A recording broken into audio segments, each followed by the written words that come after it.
초당 380, 시간당 23,000, 그리고 연간 12억, 이것이 바로 레드불이 판매하는 에너지 음료의 양입니다.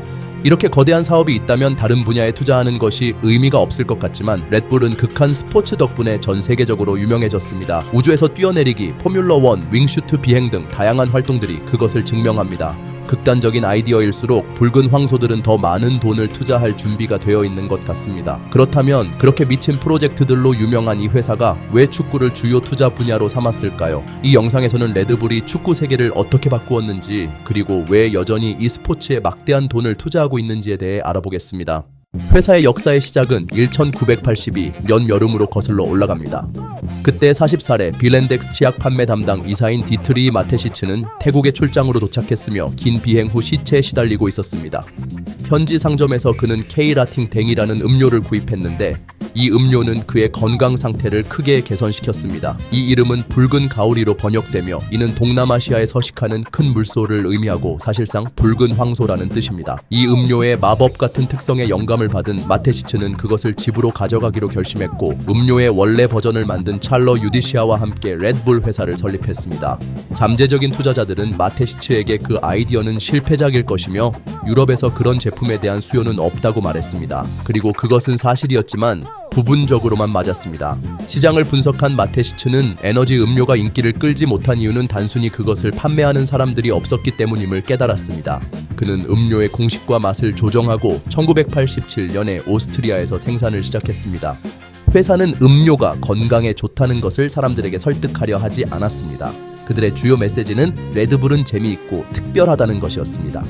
디트리히 마테시츠는 단순한 에너지 음료를 만들고자 한 것이 아니라 특정한 라이프 스타일을 창조하고 싶었습니다. 그래서 그는 스포츠 대회에 적극적으로 투자하기로 결심했고 만약 적합한 대회가 없다면 스스로 그것들을 만들기로 했습니다. 그 결과 1988년에 레드불 도로미텐만이라는 극한의 릴레이 경주가 탄생했습니다. 이 경주는 4가지 독특한 신체적 도전으로 이루어져 있습니다. 참가자들은 달리기, 패러글라이딩, 자전거 타기, 카약을 하며 경쟁합니다. 그로부터 또 4해가 지나 레드불은 사람들끼리 높은 플랫폼에서 자작 비행기들을 타고 뛰어내리는 플루크탁 대회를 시작했습니다. 그리고 8년 후에는 사람들이 자작 차량으로 산을 내려오는 소프복스 경주를 시작했습니다. 마테시츠가 축구에 참여하기로 결심하게 만든 핵심 인물 중 한 명은 전설적인 프란츠 베켄바우어였습니다. 그 당시 베켄바우어는 바이에른 뮌헨의 회장이자 마테시츠의 좋은 친구였습니다. 소문에 의하면 바로 베켄바우어가 마테시츠를 축구 산업에 더 적극적으로 참여하도록 영감을 주었고 필요한 관계를 형성하는 데 도움을 주었다고 합니다. 첫 번째로 레드불의 보호를 받게 된 축구 클럽은 오스트리아 잘츠부르크였습니다. 그 당시 오스트리아는 최악의 시기를 겪고 있었습니다. 팀은 부채에 허덕였고 뛰어난 성과를 내지 못하고 있었습니다. 인수계약은 2005년에 이루어졌습니다. 사실상 레드불은 클럽을 공짜로 인수하면서 대신 모든 부채를 갚겠다고 약속했습니다. 이것은 팀 역사에서 새로운 단계의 시작을 의미했습니다. 레드불이 클럽을 인수한 후 팀은 즉시 이름을 레드불 잘츠부르크로 변경했습니다. 또한 전통적인 보라색 유니폼은 빨간색과 흰색으로 바뀌었습니다. 첫 해에는 새로운 코칭 스태프와 경영진도 임명되었습니다. 가장 중요한 결정 중 하나는 유소년 아카데미 개발에 대한 적극적인 투자였습니다.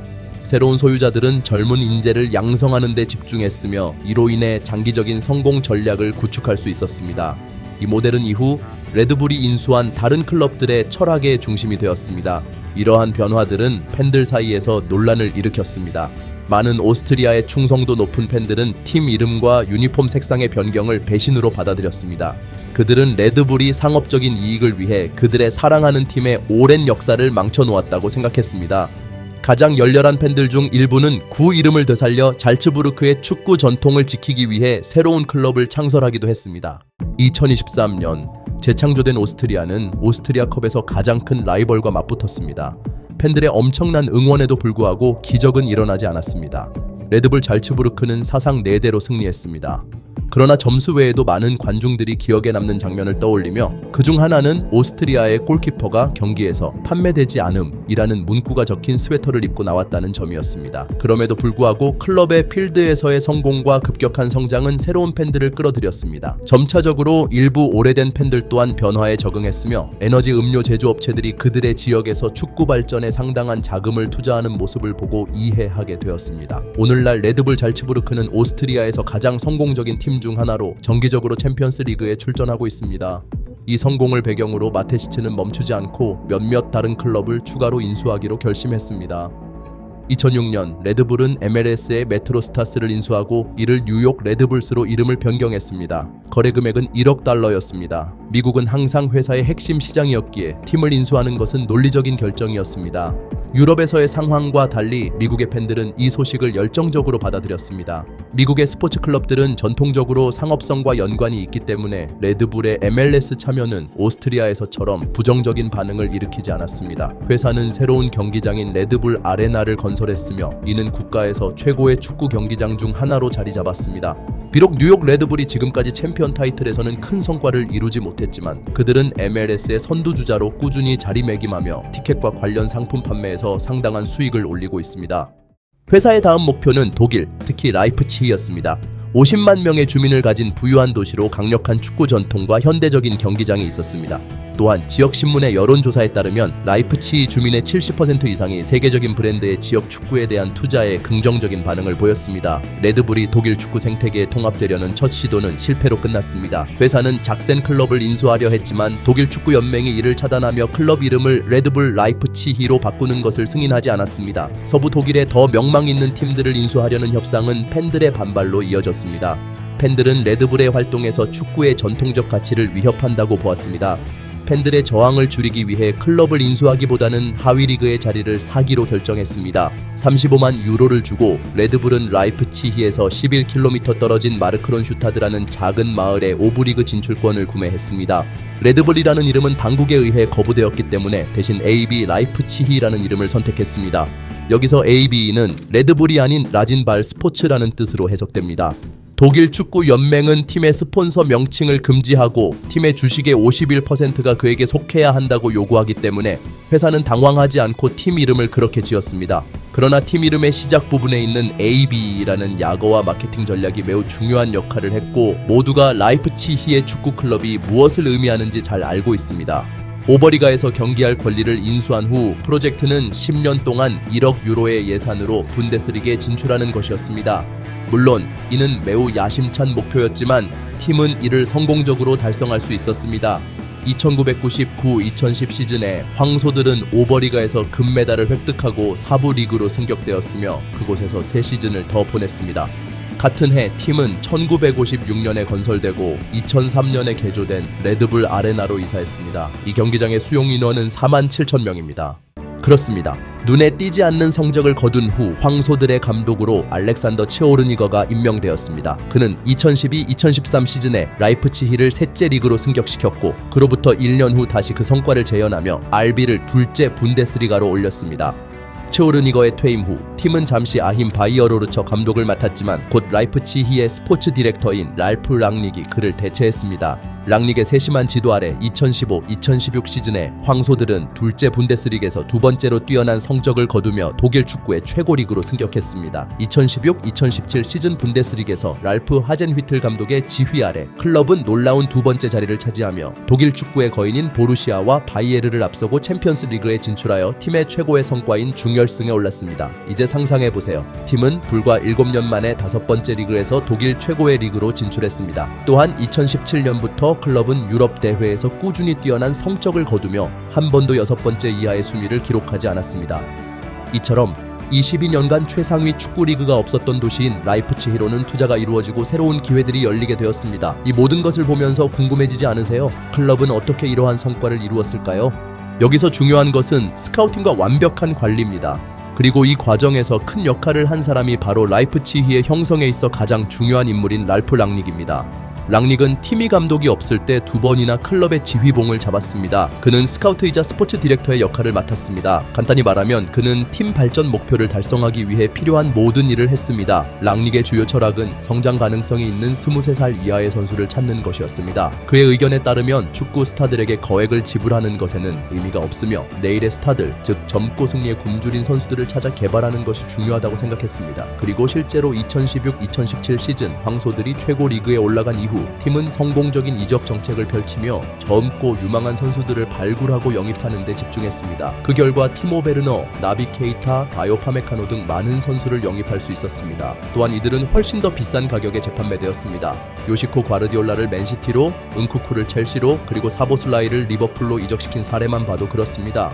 원래 이들 선수들은 각자 4천만 유로 이하의 금액에 영입했지만 결국 각 선수를 2배 혹은 3배 더 비싼 가격에 팔았습니다. 구성원의 젊음을 지향하는 철학 외에도 클럽은 팀 감독 선임에도 신중하게 접근합니다. 라이프치히는 단순히 축구를 팀에 적용할 수 있는 인물들만이 아니라 팀에 새로운 것을 가져올 수 있는 전문가들에게 관심을 가집니다. 예를 들어 가장 어린 분데스리가 감독인 유리안 나겔스만은 2차례나 황소들을 챔피언스리그 플레이오프에 진출시킨 바 있습니다. 팀을 맡고 11위에서 시작해 가장 짧은 시간 안에 4위로 끌어올리며 역사상 첫 번째 독일컵 우승을 이끈 도미니코 테데스코 감독도 마찬가지로 중요한 성과를 이뤘습니다. 이제 팀 구조는 이해했으니 자연스러운 질문이 생깁니다. 도대체 왜 레드불에게 이런 일이 필요할까요? 그리고 여기에는 아주 간단한 답이 있습니다. 이 모든 계획의 핵심은 전 세계에서 가능한 한 많은 관중을 끌어들이기 위한 공격적인 마케팅입니다. 모든 레드불 소속 클럽은 로고와 유니폼에 황소를 그리고 있으며 각 경기장은 레드불이라는 이름을 가지고 있습니다. 그렇기 때문에 AB 라이프치히는 24시간 레드불 브랜드의 광고 역할을 합니다. 그리고 포브스에서 브랜드 가치가 111억 유로에 달하는 69위에 위치한 회사에게 가장 중요한 것은 바로 질 높은 마케팅 정책입니다. 따라서 15년 전만 해도 존재하지 않았던 클럽이 독일 오브리그에서 시작해 가장 강력한 5개 팀 중 하나로 자리 잡고 챔피언스리그의 정기적인 참가자가 되며 성공적인 경영을 위해 반드시 재정 규제를 어기고 매 이적 시장마다 반짝이는 선수들을 사들이지 않아도 된다는 것을 보여주었습니다. 그럼에도 불구하고 황소들의 이야기는 팀에 대한 혐오 없이 진행되지 않습니다. 많은 사람들은 AV를 돈이 많은 갑작스러운 성공을 거둔 클럽으로 보고 누군가는 라이프치히를 자신이 좋아하는 팀을 계급에서 밀어낸 새로운 경쟁자로 보고 또 다른 이들은 긴 역사가 없고 충성스러운 팬이 부족한 팀을 전혀 진지하게 여기지 않으며 프로젝트가 실패할 경우 팬을 잃을 것이라고 생각합니다. 그렇지만 전문가들은 이 프로젝트가 성공할 운명을 지닌 것으로 의견을 모으고 있습니다.